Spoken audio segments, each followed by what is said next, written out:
April sat alone in her quiet living room, the late afternoon light spilling across the carpet in soft golden streaks. It should have been a peaceful moment, one of those slow, calm hours where the world feels gentle. But something inside her felt tight, restless, uneasy. She had no idea why. She only knew she couldn't shake it. Ever wondered where you really come from? Not the stories, but the science. On this channel, we decode real DNA, uncover lost ancestries, and bring ancient genomes to life through cinematic storytelling. If that excites you, subscribe for weekly insights. Like the video to support science-based history, and drop a comment. Your questions help guide what we explore next. Her eyes drifted toward the old family bookshelf, the one she rarely touched anymore. Something about the dusty albums stacked there tugged at her, almost like a whisper. Before she could second-guess it, she stood up, pulled down the heaviest album, and settled into the couch. The book opened with a creak, and the first picture stared back at her. Steve, her husband, grinning with his whole heart, holding their twins, Darius and Layla, two bright-eyed, curly-haired kids who always looked ready to run toward the world. But instead of smiling like she usually did, April felt a strange discomfort, small at first, then sharper. The longer she stared, the colder she became. She flipped to the next page. More photos, more memories, birthdays, park days, messy art projects, school mornings, the three of them smiling like she was their whole world.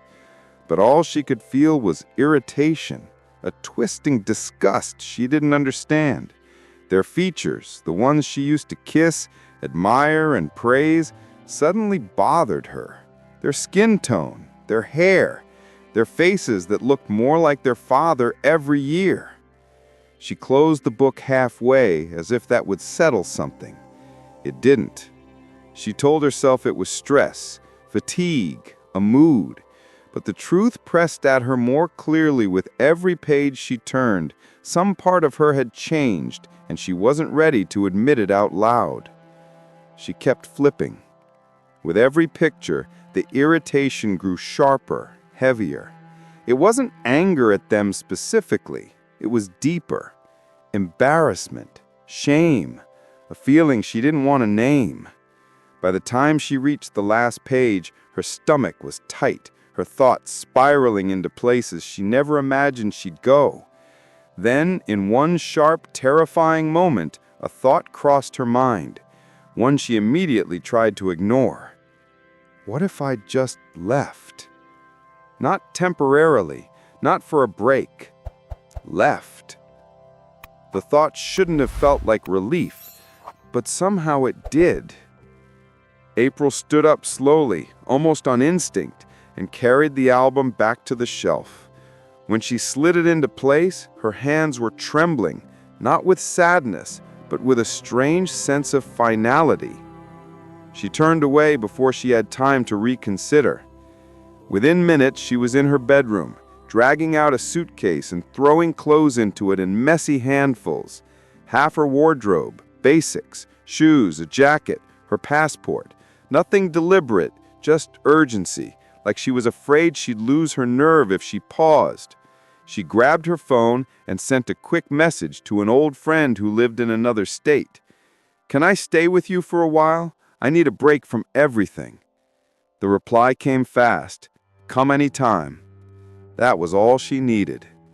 She ordered a ride to the airport and waited in the dark hallway, suitcase zipped shut at her feet. The house was quiet. The kind of quiet you only get when kids are still at school and your partner's still at work. Not a single witness to what she was doing. She glanced once down the hallway toward the kids' rooms, but she didn't open the doors. She didn't check their beds, or the pictures on their walls, or the half-finished drawings taped up with pride. She just tightened her grip on the suitcase handle and walked out. No tears, no shaky goodbye note, no dramatic moment of hesitation. Just a quiet click of the door behind her. The kind of moment nobody hears until it's too late. In the car on the way to the airport, she felt lighter than she had in years. It shocked her, and maybe that should have been a warning sign, but she ignored it. She kept staring out the window, watching the city pass by, feeling like she was finally stepping into the life she was supposed to have. Divorce? Too messy, too slow, too many explanations required. She didn't want to explain anything, especially not her reasons. Reasons that didn't even make sense to her yet. Running felt easier, so she ran. She flew out that night and didn't look back. She arrived at her friend's cramped studio apartment in Illinois, changed the number, deleted her social media accounts, and filed paperwork to legally change her last name back to her family's. She told herself it was for a fresh start. She told herself she deserved something bigger, something better, something more fitting. Every step she took away from Steve and the kids felt like shedding a weight. She didn't know yet that she was shedding something else too, something she would never fully get back. The first few weeks away from her family felt strangely peaceful for April. She spent her time reorganizing her friend's tiny apartment, scrolling through fashion blogs she hadn't touched in years, and trying on versions of herself she hadn't been since college. It felt like she was slowly washing off a life she didn't want anymore. But then came the silence. Once the adrenaline faded, the loneliness hit her in slow, heavy waves. She tried to ignore it, to drown it out with noise, but her thoughts kept drifting back to the life she walked away from. Not with guilt, but with the simmering frustration she couldn't explain. She kept telling herself she didn't miss Steve, she didn't miss the kids, she didn't miss the constant chaos of their small, ordinary home. So why did every quiet night feel like a question she wasn't ready to answer? Still, she pushed forward with her reinvention. She applied for jobs near the city, she bought new clothes, she reconnected with a few old acquaintances online. And that's how she stumbled across a name she hadn't seen in years. Jarvis. Back in college, he'd been part of the elite social circles her wealthy family belonged to. Stylish, polished, the type of guy who always seemed to know the right people and be at the right place. April hesitated before clicking his profile, but curiosity got the better of her. His page was full of photos, rooftop parties, fancy dinners, vacations in Europe, everything that used to be familiar to her before her life took a different turn. She scrolled for a long time before she finally hit the follow button. He responded almost instantly. "April, it's been forever. How have you been?" Her heart fluttered a bit, not from attraction, but from nostalgia, from the feeling of being seen again by people who lived the life she once dreamed of.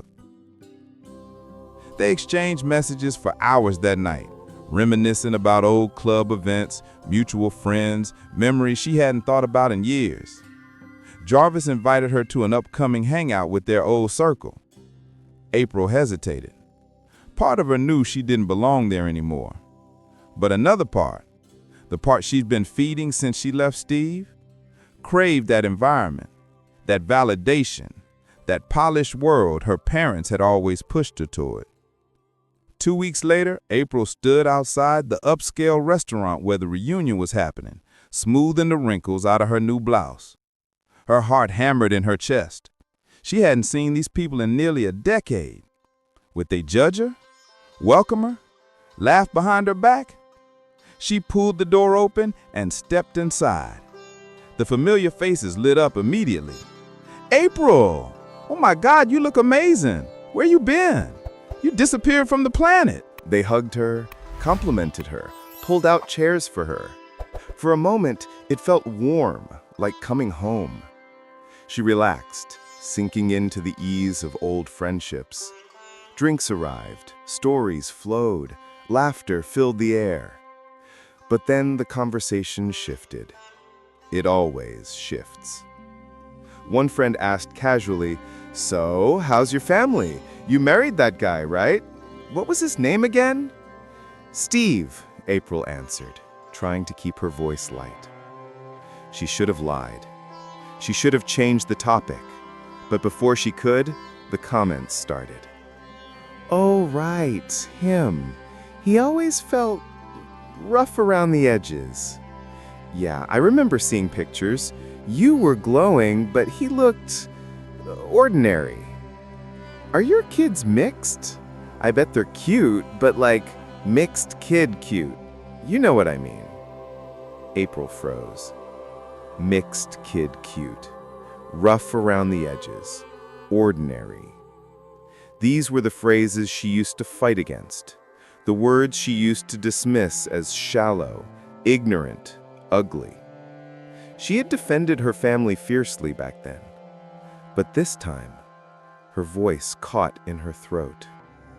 Before she could speak, another friend laughed, swirling her drink. "And to think you cut off your parents for that man. You really fell off, April."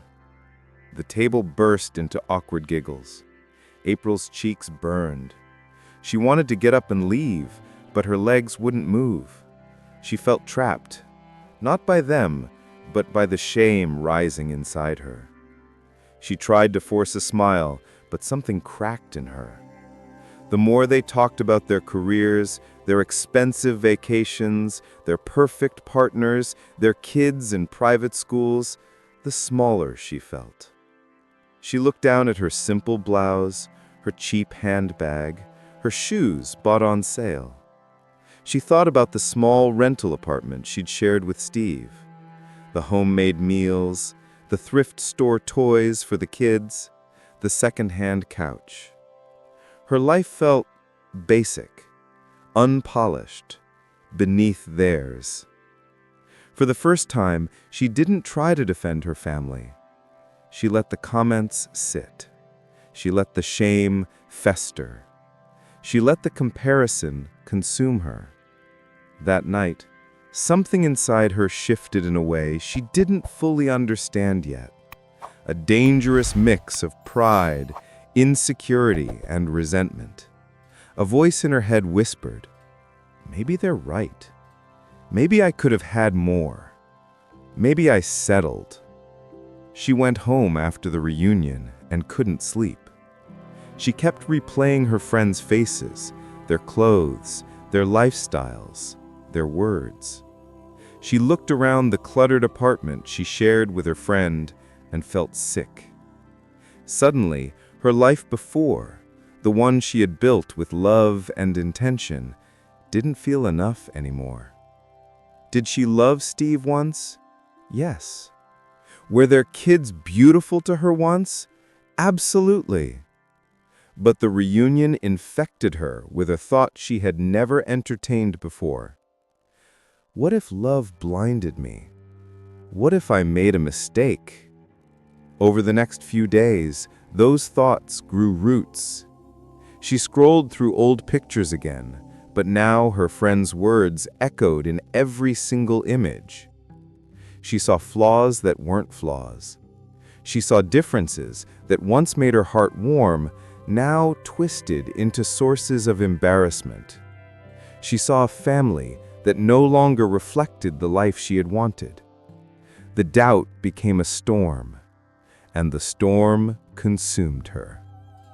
2 days later, without warning or guilt or hesitation, April made the decision that would change her life forever, not out of hatred, but out of a warped belief that she was meant for more. She wrote a short note, left it on the kitchen table, wished them the best, and walked out again. But this time, it wasn't an impulsive escape.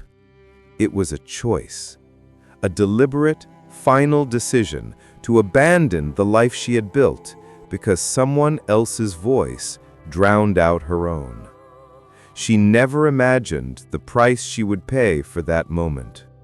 She never imagined the way life would twist around and confront her with the truth she didn't want to see. After leaving, April was convinced she'd finally stepped into the future she deserved. She got her name changed, bought new clothes, and tried to slip back into the polished world she'd once abandoned. She rehearsed what she'd say to her parents, imagining a warm welcome and a proud reunion.